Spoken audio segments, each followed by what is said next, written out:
back to my channel. So for today we're going to be making a very hearty and delicious Greek bean soup. This only takes about 20 minutes to prepare. It's perfect for those weekday dinners. Αυτή η σούπα είναι εύκολη και πρακτική έκδοση. Now let's get started.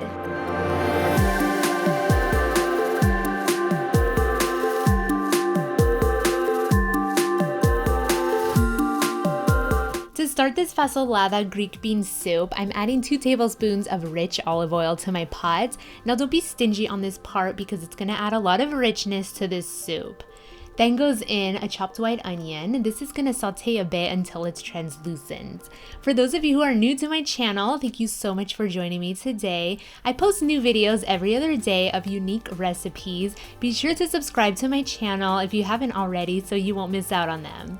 Now after this onion is sauteed a bit in the olive oil, I'm then going to be going ahead and adding 4 stalks of chopped celery along with some chopped garlic, some bay leaf, and for the spices, I'm adding a teaspoon of oregano and a half a teaspoon of cumin along with the salt and pepper. This full recipe is listed down below. I'm going to give this a good mix and continue to saute this for a couple more minutes to let all those flavors fry up together.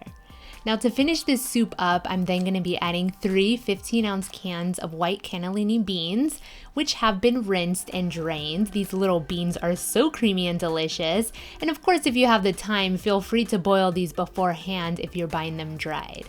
Top this soup off with 4.5 cups of chicken or vegetable broth and give it a good mix and allow this to simmer for about 10 minutes until the celery becomes nice and soft and all the flavors have cooked together.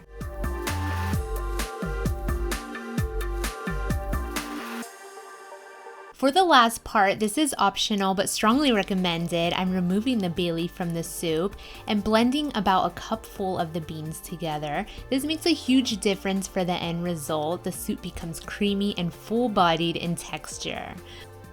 Top this off with some fresh parsley and be sure to serve this with a huge chunk of rustic bread, and don't forget that squeeze of lemon juice on top. Fasolada is typically drizzled with some more olive oil, and get ready for an outstanding dinner. This recipe is just something else. It's so flavorful with such little ingredients, and it only gets better the next day. Be sure to give this video a big thumbs up if you enjoyed it, and stay tuned for more quick and easy recipes.